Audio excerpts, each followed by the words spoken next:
welcome to Crawlspace. I'm Tim here today with Lance. Lance, how are you today? I'm doing pretty well, Tim, but I really want to be fantastic. And what would make me fantastic is knowing that you're doing well. So, how are you, Tim?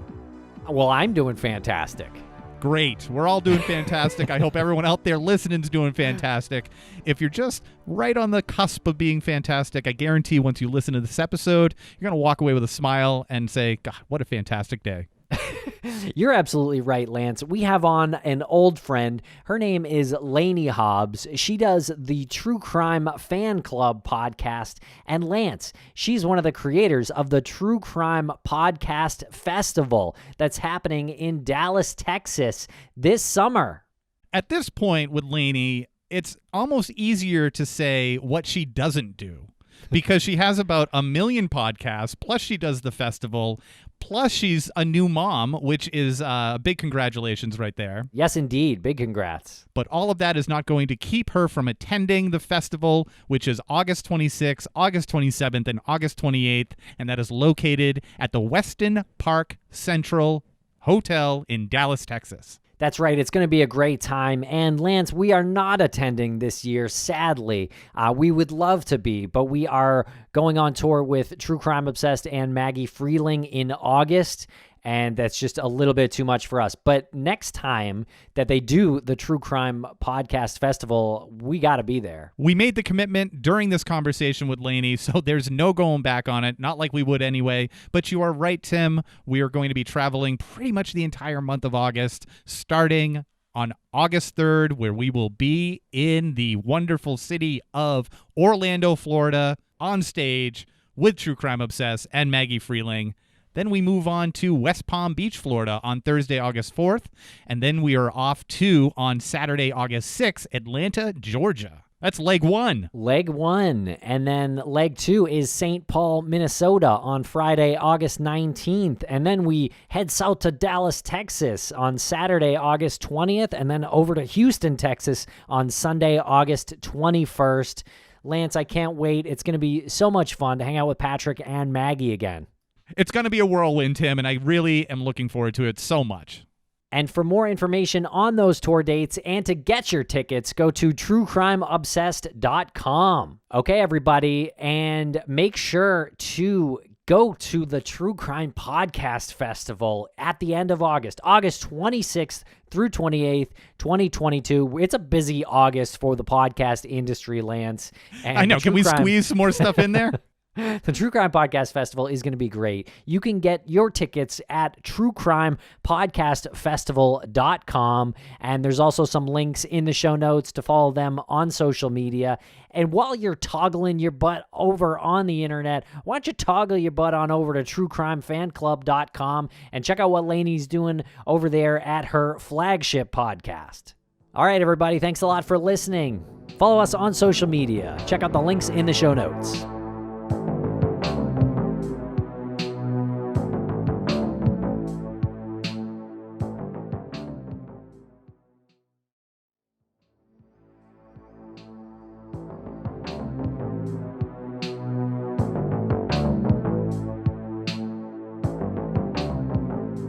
Welcome back to the podcast. Laney, how are you today? Hey, I'm doing well, surviving. That's all I can say.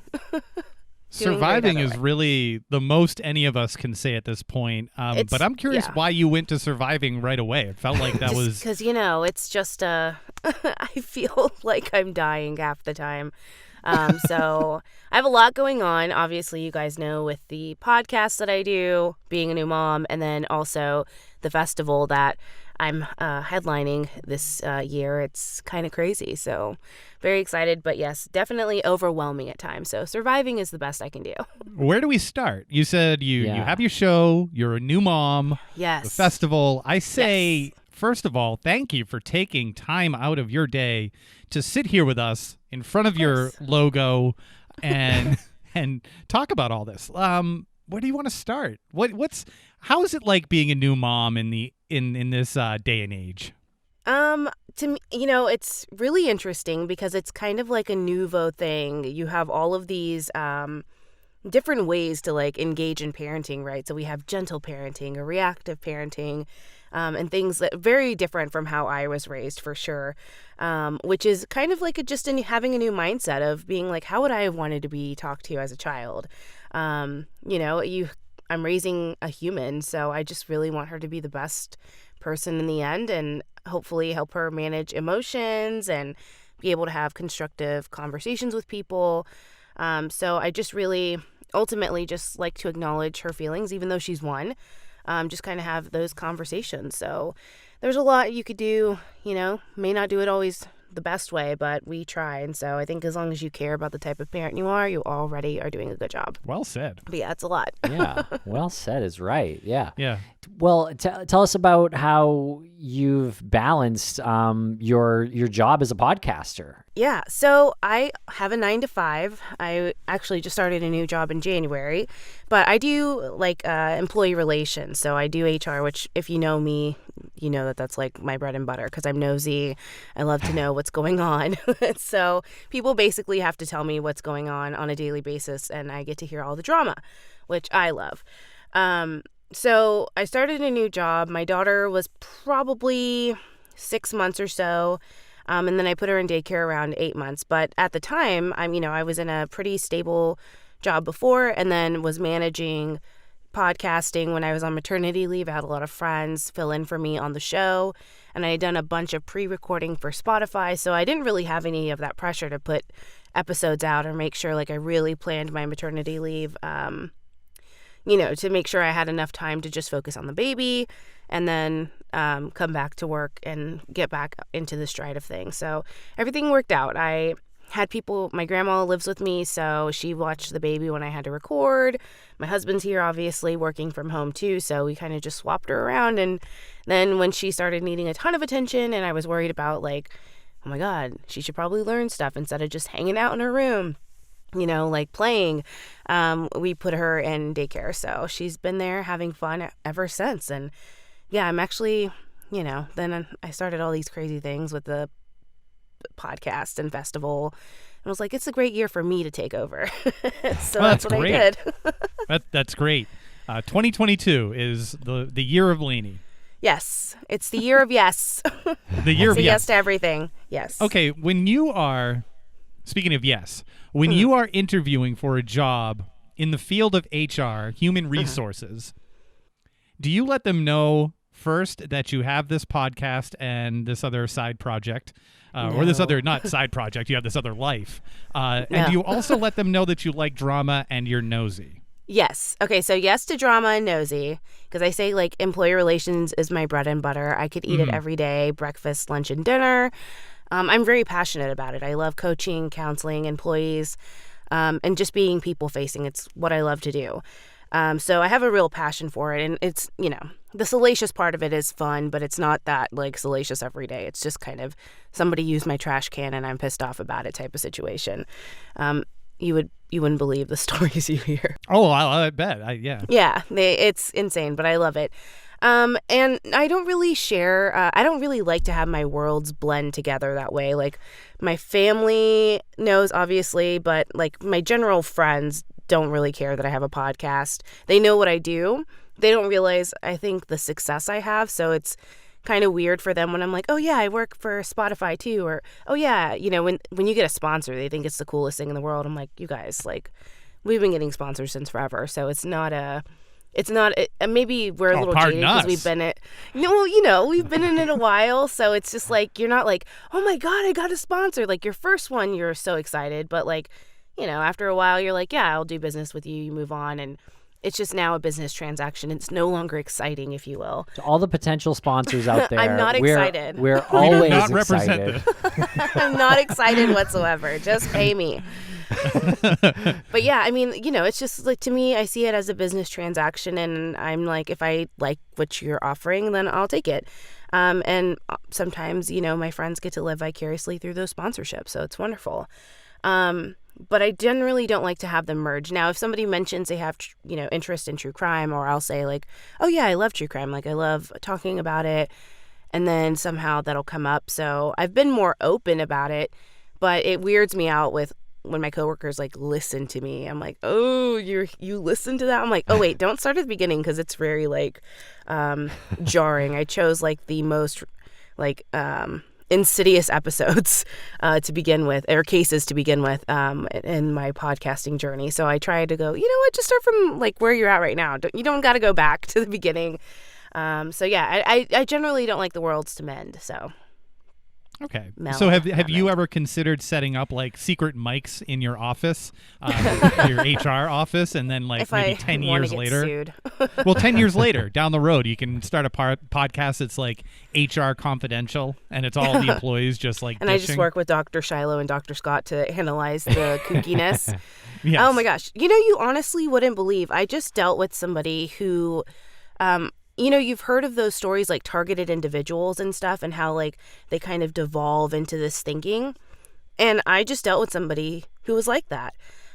They were put on like a suspension or something, and then they started emailing us saying like, I noticed that the company vans are around me more, and I noticed that, my service is glitching and stuff like that. And I was like, wow, that like happened so quickly. And so now they're like in this targeted mindset, and I've never seen that happen like in real life. I've only really ever heard of it on shows that I listen to. So yeah, I mean, I work remotely, so I don't have an office to go into, so it would just be me, and you would just hear me go at the end of it going, wow, okay, at the end of that. But yeah, no, the stories aren't really that interesting. You don't really get great stuff, but things like that you see and you're like, oh, wow. I'm thankful for the remote work because, I know true crime very well, and I know the ramifications that come along with doing the work that I do. We remember the Oklahoma office shooting that happened, and HR was targeted in that, and that really scared our profession. And so we had to take a lot more precautions on where we sat when we were terminating employees, who we notified when we were terminating employees. And so when I moved to a remote role, I was really thankful for that, because I was like, listen, I'm not willing to put my life on the line to fire somebody. If I don't feel comfortable, I'm not going to engage with that person. But ultimately, I take employee safety very seriously, especially my own. So I'm very happy that we have those parameters in place now.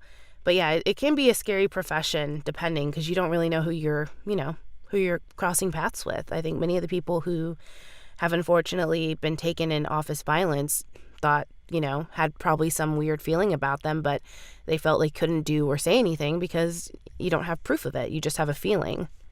Yeah.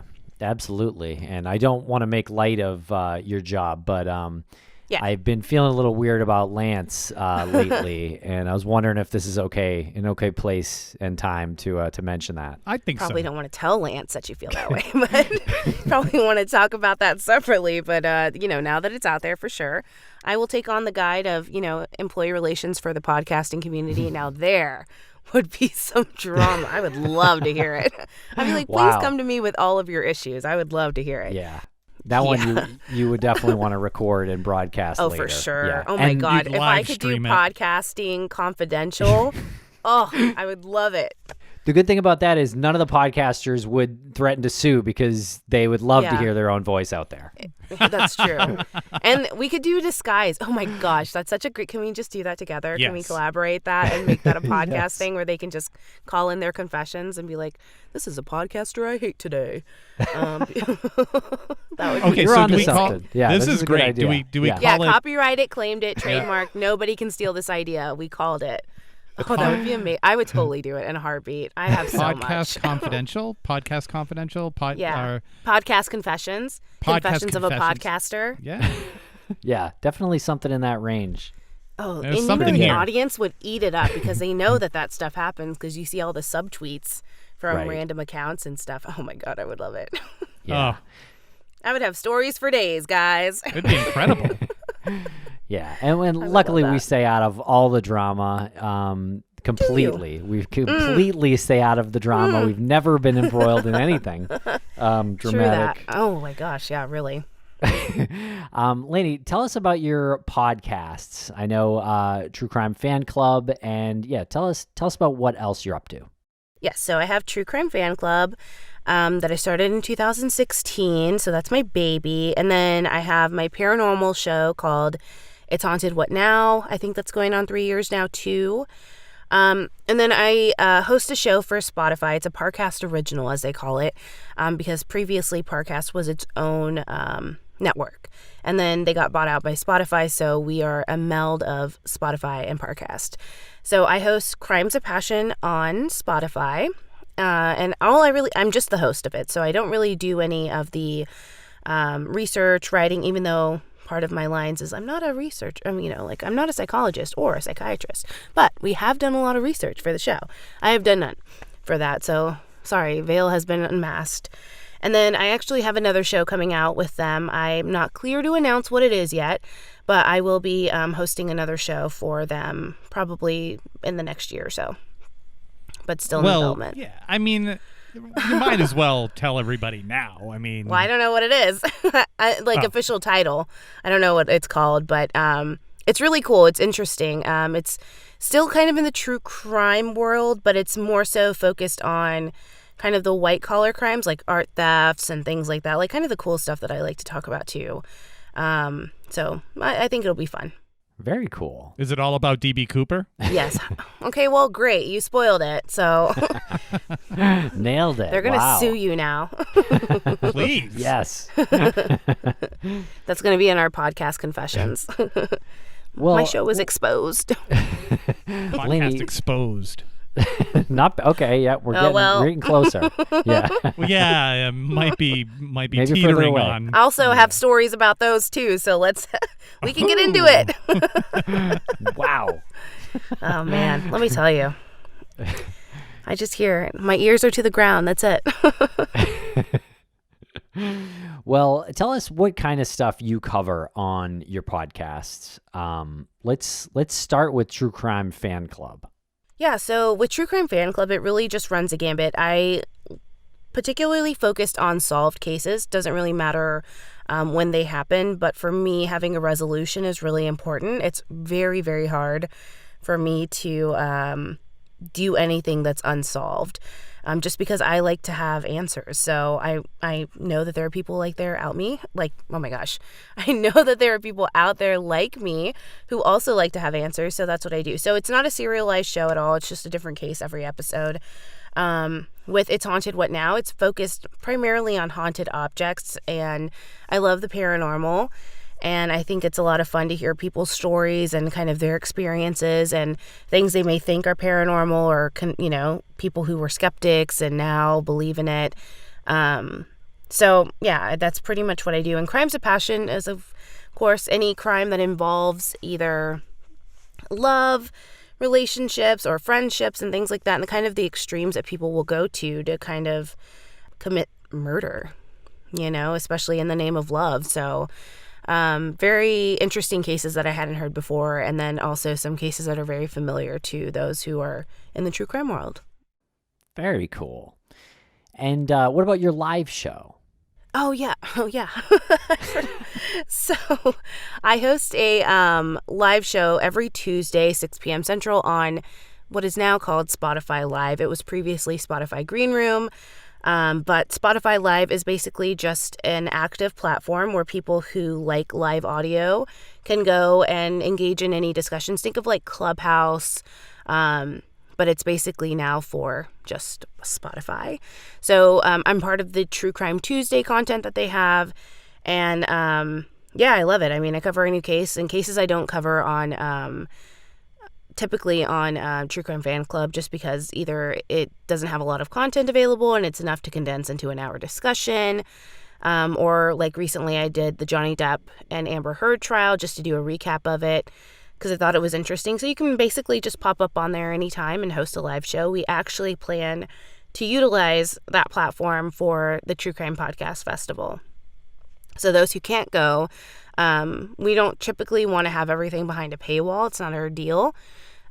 So people who can log in that day, if they want to, will have access to it. And then podcasters who are hosting either a panel or a roundtable can also get that audio emailed to them. So it'll be fun. I think you have a little bit more room on your plate for something else. I think so. I mean, hello. Yeah. I'm also starting another show on my own. But I'm Why going to not? wait. And I know it's as much as I say I don't like unresolved things. But my writer for True Crime Fan Club is really, really invested in cold cases. So we are going to be starting a new podcast called Cold Case Club. And it's just going to be covering a bunch of different unresolved cases out there. I'll probably launch it sometime next year because we want to have all of the episodes done so that it's just kind of consistent across the board there. So you're really capitalizing on the fan club. Yes. Yeah, the fan club branding, which is really smart. So you got True Crime Fan Club, Cold Case Fan Club. What's next? I don't know. Mom Club. Mom Fan Clubs. Fan Club. Yes. I'm just going to be the, president of all the chapters of the fan clubs that are out there. Nice. What about this supernatural passion that you have? Where did that come from? I've always been interested in the paranormal. I honestly wanted to do a paranormal podcast before I did True Crime Fan Club. But they're just, to me, I wasn't ready for it, I guess. So true crime was kind of the genre that I felt more comfortable in at first. And then once I got my bearings in podcasting, I was like, okay, I can do this. I know what I want. I know what I'm looking for now. But yeah, I've always been interested in it. And I'm Mexican, so our folklore is really meshed with the paranormal. We have a lot of stories in my family about experiences that they had in Mexico, and all that stuff kind of just fascinated me and kind of scared the crap out of me at the same time. My grandma would tell it to me when I was little, like about to go to sleep. I don't know why I ever asked her to tell me these stories. I'd be like, oh, tell me about that time a witch approached you or something. And then I was like, oh my God, why am I sleeping by myself? So I love to be scared. I love getting scared. I love like that frightening feeling, but I'm just a weirdo, I guess. I don't know. I love it. So I love to share in the paranormal with people. But I will say this. If you are a believer in the paranormal, avoid the Zach Bagans haunted house tour at all costs. Because I was like, oh my God, this is so terrible. Like if I would have walked in like a hardcore believer, I left a skeptic in the paranormal. I'd been like, oh, I don't Wow. know. What? Shots fired. Shots fired at So bad. Baggins. This was the one in Vegas? Mm-hmm. Yeah. Oh, okay. Wow, Terrible. I heard the exact opposite, I feel like. From at who? least, I want to talk to them. I don't remember. Okay, so some of the stuff they focus on, like in true crime, so they talk about the satanic panic, which, as we all know, in true crime was not a real thing. It was something that people just like created in their minds to hate on people who listened to heavy metal, who dressed in black. It's kind of how the West Memphis Three were selected as, verdicts in the case, if you will, because of their lifestyle and what they chose to listen to and wear. So they went off on, they pushed that narrative, the satanic panic narrative, as, like, oh, Jenna Jameson's brother. And of course, I'm like, you're citing Jenna Jameson as a source. She's like tequila right now, just a little loopy. So they were saying like Jenna Jameson's brother remembers people in cloaks and children being sacrificed and all this stuff. And I was like, that didn't happen. Like, that was not a thing that happened. So that really grinded my gears. They talk about Robert Bordella, for the Kansas City Butcher.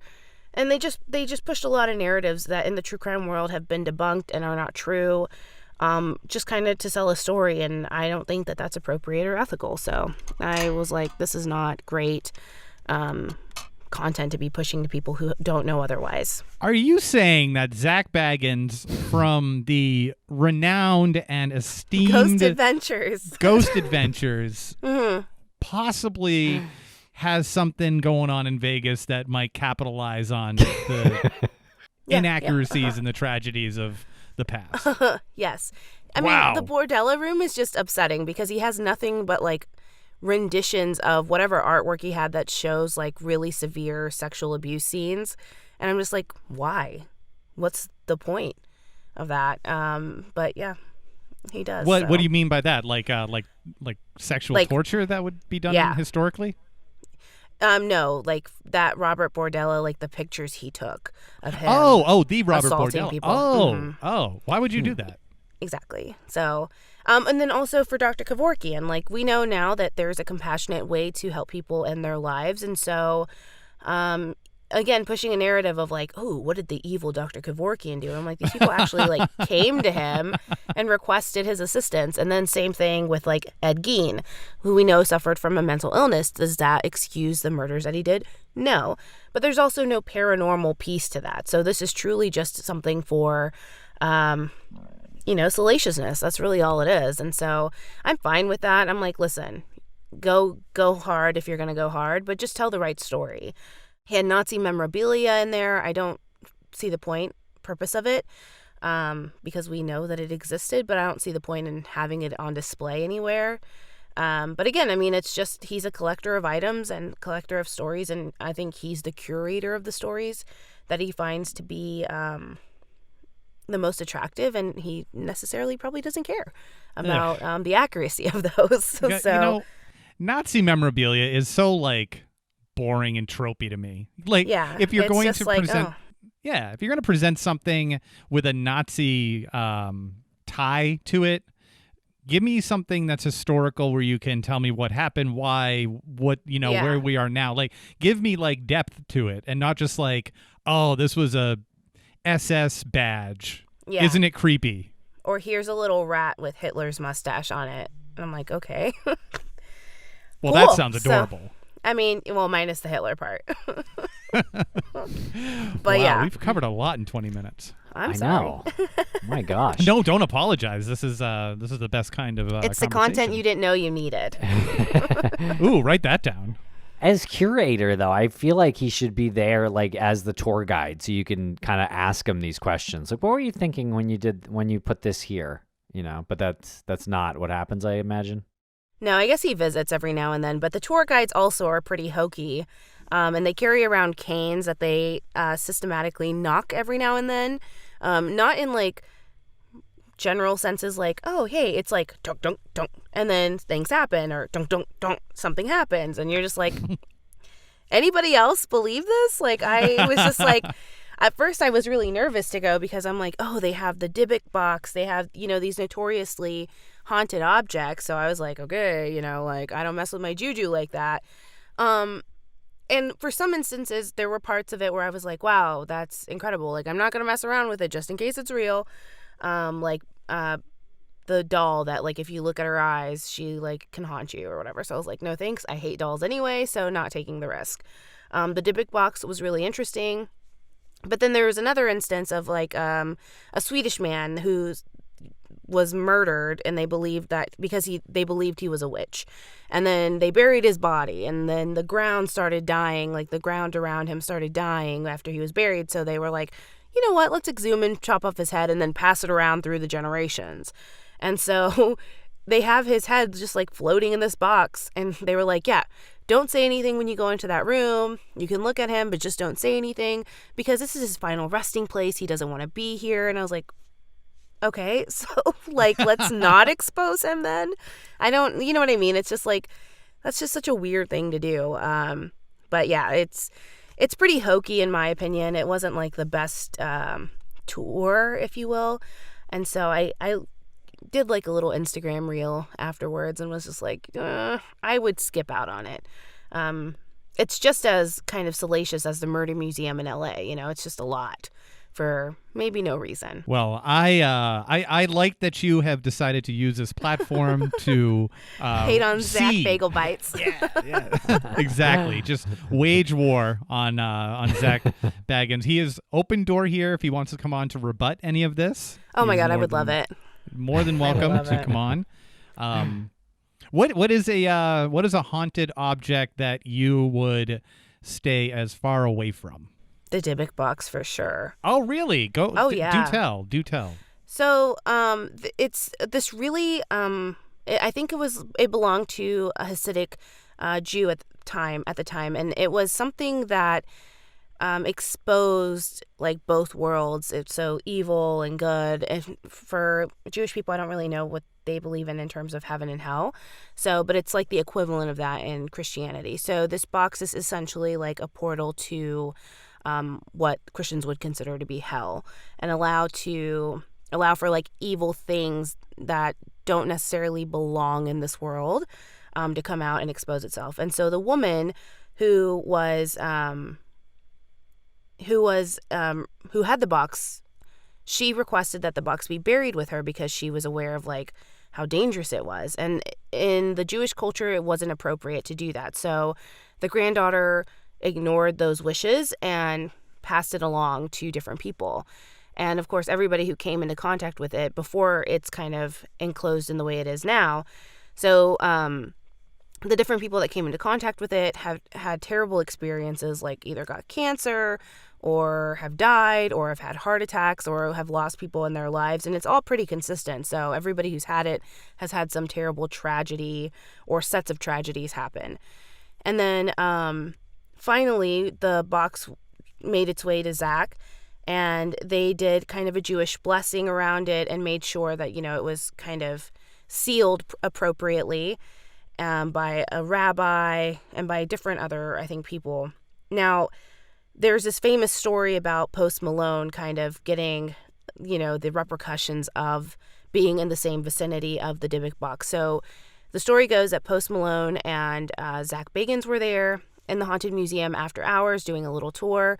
And Zach had these ashes of somebody in his hand, and he takes off the clear case that's over the Dybbuk box that's supposed to like protect people. So he takes the clear case off and he puts the ashes on top of it, and then immediately like has some visceral reaction to it, like crying, screaming, slamming up against the wall. And Post Malone's like scared shitless and he has no idea what to do. So he's like, I'm gonna go get help. And he thought it was just weird and silly, so he didn't take it seriously. Well, then later what happens is like his plane almost goes down or crashes. He gets robbed, or his house gets robbed, and then he's in a really like terrible car accident that he luckily survived. So he went and made amends to the Dybbuk box for some reason. I forgot what the issue was, but he makes amends.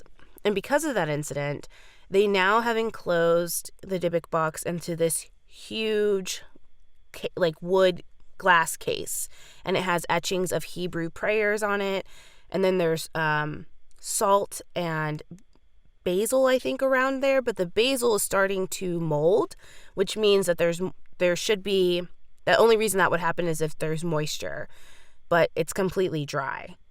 So there's a lot of things like happening there. So I went into the room really like, oh God, please nothing. And so yeah, you're not supposed to spend a lot of time around it. But yeah, that's one object I definitely don't have any desire to revisit ever again. Well, that's understandable. But how do you guys feel about that? I'm very interested. Are you believers in the paranormal? I love it. I'm super interested in it. I don't really know, I guess. You haven't had any experiences? No, not really. No, not anything that you can like really point a finger at and say like that is a tangible thing. But I do agree with you on like the feeling of being afraid. I rank that up there with like, you know, you get those like emotions and moments in your life that sort of define what you're going to do next, and your adrenaline and your, you know, your brain is firing on a level that doesn't typically fire when you're simply shopping for groceries. You know, in a moment like that, you have to make a decision, and you have to figure out pretty quickly several things. Is it real? Am I lying to myself? Is my eyes playing tricks on me? My mind playing tricks on me? If so, do I leave? Like, do I run? Do I stay? Yeah. Has this happened before? I just feel like there's no other explanation emotion for it that could happen that encapsulates everything so quickly. Yeah. But no ghost experiences, like feeling like, oh, hey, there's a ghost. I mean, I'll voices. Say, personally speaking, when we moved into the new place that we're in a couple of years ago, it's super old. It's like the first time it's on a map is 1830. But oh, wow. Yeah, we suspect that it was here probably, like the foundation was probably here in like 1790, just looking at documents and everything. So everyone's always like, oh, is it haunted? And then there was a time when I was like, you know, some things were happening. Then we just started making a joke about it. Like I lived in a haunted house. And it was just a joke really. But I've never felt a bad energy here. I've always felt a very comfortable energy, like a very welcoming energy, and I've never lived in a place that I've had like just a welcoming feeling. And I think when I first moved here, I was telling Tim, I was probably recording too at the same time, saying that like I would just practice getting used to the place by walking around in the dark so that I could get used to the feeling of it. Like, you know. No. No. But exactly, any other place I wouldn't have done that. I would have. Yeah, I'm afraid of the felt dark. I don't care. Even in a church, I'd be like terrified. So forget that. Oh, I'd be terrified in a church. I'd be terrified anywhere in the churches are dark. Terrifying. Yes. I played the Exorcist game on the VR, and I was like, I'm done. This is terrifying. But I loved it. Yeah. I did hear a growl one time in an old apartment when I lived in LA, and my girlfriend at the time she heard the same thing. I remember messaging a ghost website. I think it was called ghosttheory.com, and I think it ended up on the message boards. I think I could still find it, actually. That would be cool. Send it in. But other than that, Nothing and you really. know what? No, and we like messaged the owners about that whole thing, but we had dogs, and the dogs kind of freaked out at that moment. It was kind of a weird thing, but yeah, definitely nothing crazy or real that I know of to report. Yeah, and nothing that can be explained by something else. Like the doorbell goes off here kind of randomly. Mm-hmm. But that could simply be in the winter. It would go off at like a certain time every day.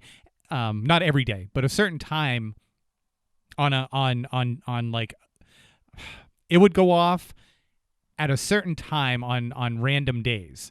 And then the second winter it happened, we started putting it together that there was probably some ice or some water that had frozen behind the doorbell. Mm-hmm. And then because the sun was on the house at that particular time of the day, it thawed it out and caused it to move and ring the bell. Or it was our neighbor with their garage door opener. But, you could try to like, you can try to debunk. Explain it away. Yeah. Yeah. But, okay, well, you never know. Yeah, the doorbell thing that was connected to the growl too, that we heard doorbell ring. Oh, I remember you telling that story. Yeah. Yeah, and that was pretty weird. See, you have had stuff then. Yeah. Maybe, I mean, it's only in your mind if it's solidified. It doesn't really matter if somebody comes in and is like, I don't trust that experience you had. It's like, I was there, so that's true. how it felt to me. Yeah, it also kind of lives in like a place in my brain that I don't access very often or think about. But now that I think about it, I do remember that happening a lot with the doorbell and running down the flights of stairs. And even one time, because it happened so frequently, I didn't go all the way down. I just yelled, anyone there? And then it rang 3 times in a row. And then I went down there, and there was still no one there. No thanks. Ew, gross. Yeah, see, things like that, cool. I'm like, who's going to debunk that for you? Who's going to be like, yeah, I didn't see anybody on the street that day, so I can't tell you. I mean, it's just an eerie feeling you have, so it's one of those things. You just can't explain it, so. We did have a moment of lost time in our house. Hello? What? It was weird, and I won't get into it now because it is literally like a 20-minute story. It just involved my girlfriend and I not being able to find each other for several minutes, and then in the same house. Yeah, like I took the dog for a walk, came back, put the mail on the table, walked past her desk, went upstairs, heard the doorbell, came downstairs. She was outside, and she couldn't get in because I'd locked the door behind me. And she was like, I just went outside to look for you. Because she was on like a work call. Mm. And then we put it all together with like the time frame because I bumped into our neighbor's son who was on his way to school, and I thought it was weird that he was leaving for school, and because I checked the time, it was like 1:15.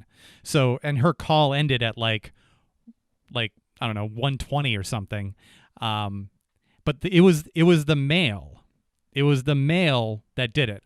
I came in and put the mail on the table, went upstairs. That's when the doorbell rang, and we talked about what had happened. She was like, I couldn't find you. I walked down the street. And she went back into her office to go back to work. and there was something bugging me about it. And I just looked at the mail on the table and I said, "Oh, you got a couple of pieces of mail." And she said, "I know, I looked at it before I went out to go look for you." And I was like, wait a sec. Not possible. Yeah. So we've told our neighbors this story. I think I've told this on the air too. And it frustrated our neighbor who lives across the street so badly he just needed to change the subject. He was like you just got confused and he's like, we don't have to talk about it. He just didn't want to talk about it anymore. No, Gene, we lost time. No, Gene, we went into a time fold. Golly. How did you know his name was gosh. Gene? I'm psychic. Is it Gene? I like how really? I said I wasn't going to tell the story and then I told the story. I mean, it wasn't hopefully 20 minutes, but if you Yeah. want to really record it, send it to me so I can put it on the show. That'd be awesome. Oh, sure. Yeah. Let me make a note. And we'll be right back after a quick word from our sponsors. Thanks to our sponsors, and now we're back to the program.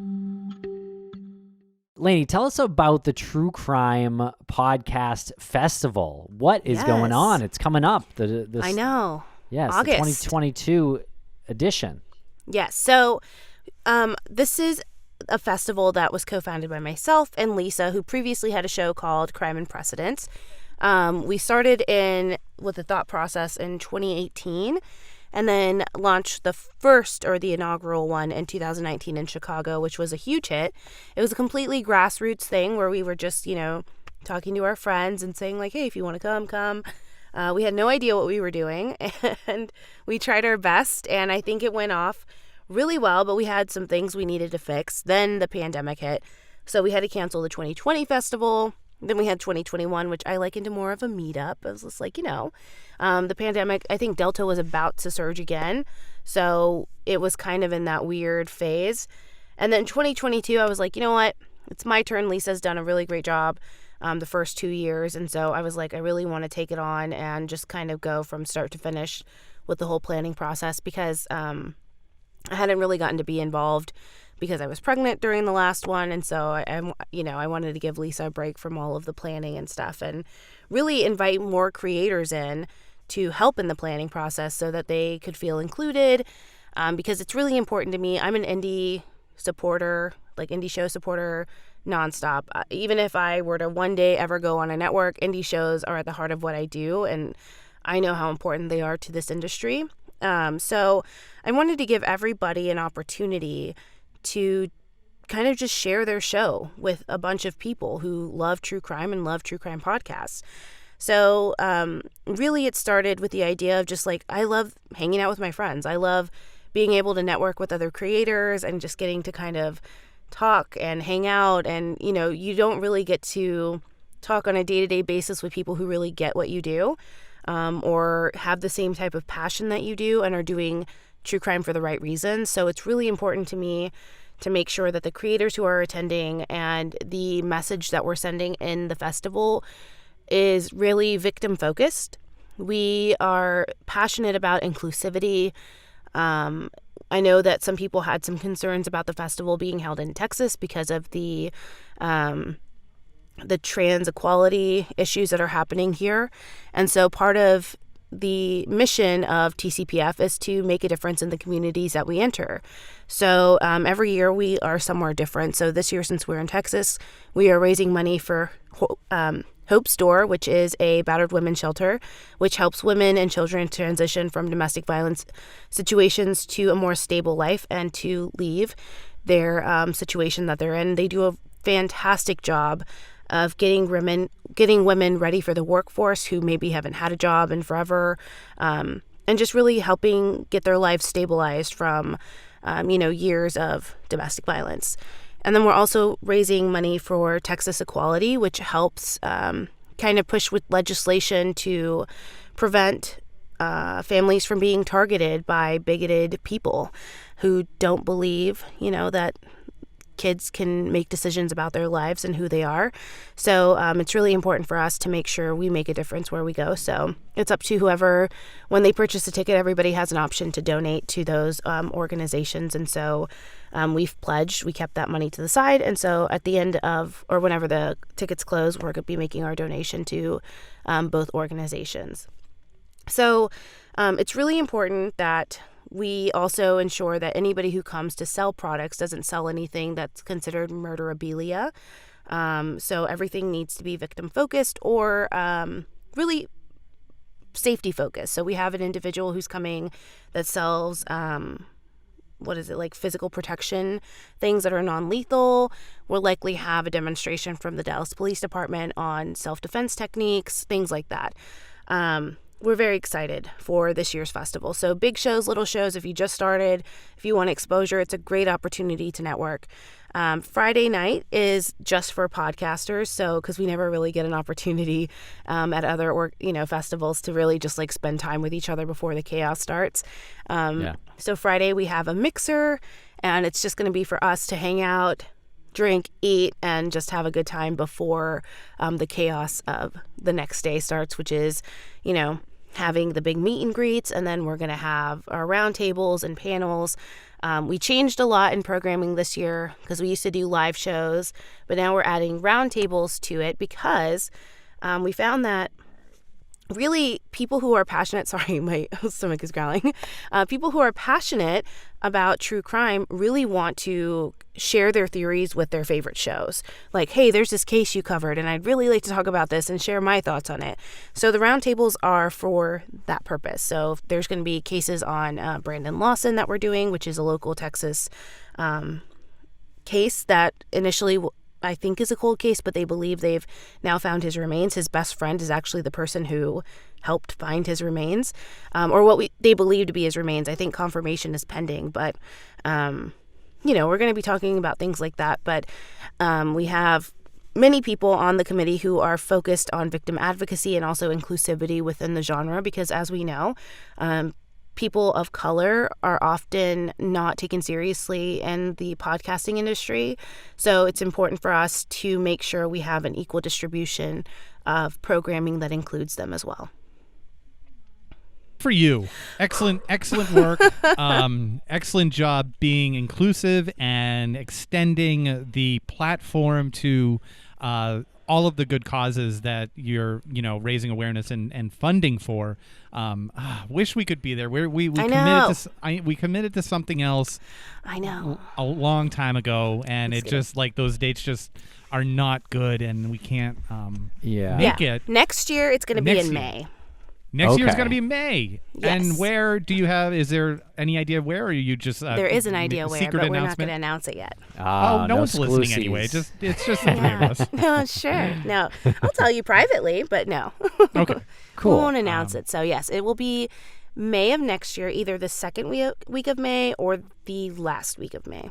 Okay, and that's 2023. Yes. And what are the dates for this year? We are going to be Dallas, Texas, August 26th through the 28th at the Weston Park Central. So it's going to be a lot of fun. Very You're cool. missing out. Fantastic. We are missing out. Yes. And we have LA Not So Confidential and Women in Crime, I believe, doing a panel on our on Saturday on the Sherry Papini case. So I'm very excited to see them. They were a huge hit in 2019. I forgot who the other show that they did the live show with, but they were not fairly well known at the time, but their panel was the most talked about live show at the end of 2019. So I'm very excited to have them back. Very That's cool. great. Yeah, we love the good doctors of All LA four Not So of them. Confidential and of Women in Crime. Yes, they're all fantastic. What other panels or roundtables do you have planned? Yeah, so we just announced the first round of panels. The committee is still looking through some of the submissions that we have and just making sure that it fits with what we're planning for those days. So we have the Sherry Papini case. Then we are going to have True Crime Bullshit, that's hosted by Josh Hallmark, and Defense Diaries, hosted by Bob Mata. They're going to be doing a deep dive into the Israel Keys questioning and the ethical pieces of it, and if law enforcement really followed kind of the protocols that they're supposed to follow, including the FBI, with his questioning. Then we have roundtables done by Bruh is a Murder, who is one of my favorite podcasts. They are going to be talking about people of color and different cases that involve people of color. So it's going to be really interesting. And then we have Crime Lines with Charlie. And again, the talker, Defense Diaries, Bob Mata. They're going to be discussing the overcharge of people who are involved in domestic violence situations and how the media portrays those versus men versus women and things like that. If you guys don't know Bob, he's an incredible former or current, maybe. He says he's a recovering defense attorney, and his dad was actually John Wayne Gacy's defense attorney. And so his dad gave him this random ass gift of all of John Wayne Gacy's tapes when he was, being interviewed by Bob Sr. And he does a really great job of presenting the Gacy case in a new way and actually presents new evidence, a possible planted evidence. But it also kind of just begs a question. And I think it's going to be a great question during the panel about the ends justifying the means, right? Does the planted evidence, do we care that John Wayne Gacy's rights were violated when he murdered, 32 plus people or 23 plus people? And that planted evidence got us into the house to discover the bodies. Like, do we really care? And I think that's a fair question. I mean, I don't really know how to answer that. From a selfish perspective, I'm like, oh, of course I don't care. But from, a legal perspective, it's not the right thing to do. So you can't pick and choose. We gotta all defend the Constitution, Laney. Yeah, and that's how Bob is. Loves the Constitution. He loves the Constitution. He loves the 4th and the 6th Amendment.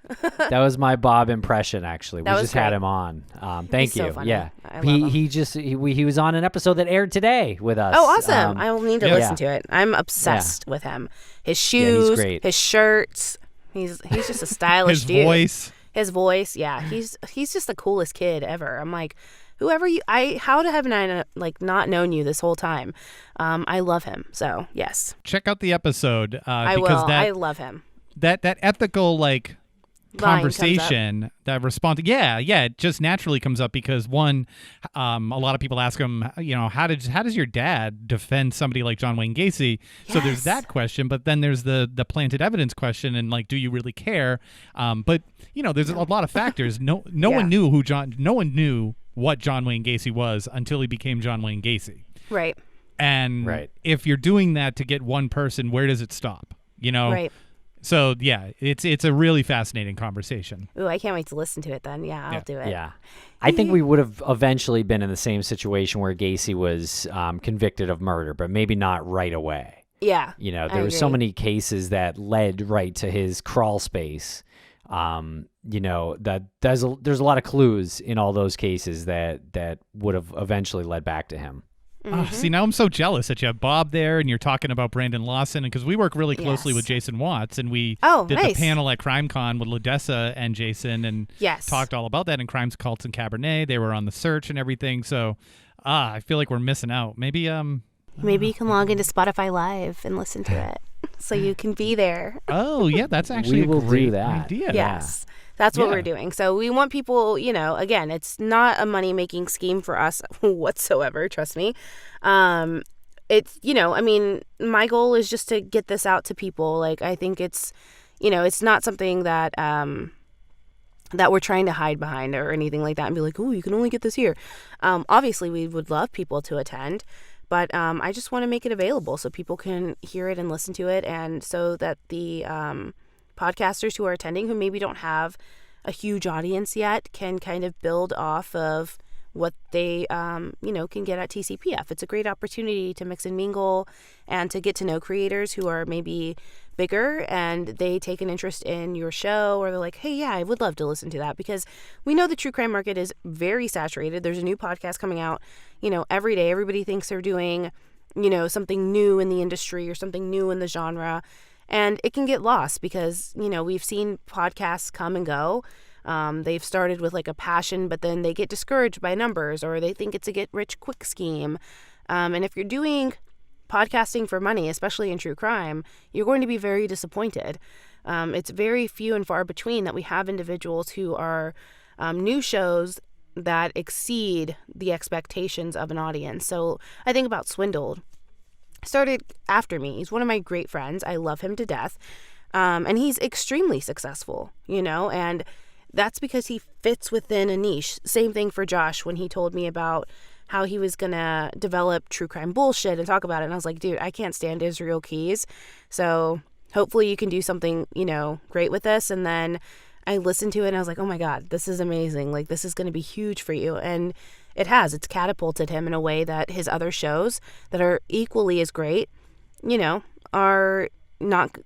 do for him, essentially. So it's, to me, a great thing. I love seeing people succeed. I don't care if they're more successful than I am. I'm just like, dude, that's amazing. So I'm always cheering on the sidelines for everybody, Not us. We're sabotaging. We're backstabbing. We are I can't wait manipulating. for podcast confessions, you guys. That's I a got winner. some stories for you. That's a winner. Sounds good. Well, Laney, thank you so much Yes. for Thanks for having hanging me. out with us here today and joining us and telling us all about your podcast and about the True Crime Podcast Festival. We would love to be there in future years. So Yes, always thank you. invited. Awesome. Well, thank you so much. And we'll be listening to all your pods and joining on Spotify if we can't be there in person. Yes, please do. That'll be awesome. I have one final question. Mm-hmm. You of Mexican heritage, your Shut up. feelings on the chupacabra. Oh my gosh. Okay, so you don't want to get me started on this. I highly believe in all of our folklorical creatures, okay? But the chupacabra is not really kind of my concern because it's not really in the realm of where I live. So it's like whatever. If I was in South Texas, probably. But it's not anything my family's had experiences with. My family has had experiences with the lechuza, which is an owl. And so basically, I hate owls. They're harbingers of death. If you see them, I hate owls. Like, let me tell you what. I literally have banned. When I was pregnant, I told people, I was like, do not give me any type of owl toys, anything with owl prints on it. I will return it. Not accepted. Nothing whatsoever. So for the folklore goes for the lechuzas that they're owls that are really like witches and warlocks or whatever that transform themselves into owls and place curses on people. So if you see them outside your house, you're supposed to go out, cuss them out to eternity and scare them off your property. Because ultimately what happens is because they place this curse on your family, either that means you will be dying or somebody within your family will be dying. And so when my biological father was in Mexico, he had gone outside because they didn't have plumbing in their house. So they had gone outside to the outhouse and he had seen a bird flying over and it was a lechuza. So his brother came out because he was like, what the hell is this? His brother came out and started cussing it out and shot it. Because that's what you're supposed to do. You're supposed to kill it or try to get off your property. So he brought his gun out, shot it, and as it was flying away, it fell into the field and up got a guy stood up and ran away. According to my biological father and his brother. So that's what happened. And I was like, yeah, no thanks. So my husband loves my fear of owls. And he was like, one day I want to just buy a bunch of those owls that people put in their yards and just have them surrounding you at night when you're asleep or something so that when you wake up, you're terrified. And I was like, I will divorce you. I love you to death, but I will either end your life or I will divorce you. It's not ending well either way. No, not for him, for sure. For me, fine, but I will, because I will take him to the cleaners. That's what I told him. I was like, if I ever divorce you, I will take everything you own. So, yes. Well, especially after you've warned him. Yeah. Yeah, I mean, after the I feel warning. like I gave you fair warning, so you know what's up. Yeah. But yeah, so lechuzas are my thing, and no thanks. I hate owls, so if anybody trolls me with owls, you're not my friend. So yeah. Well, warning received. Yes, now you know.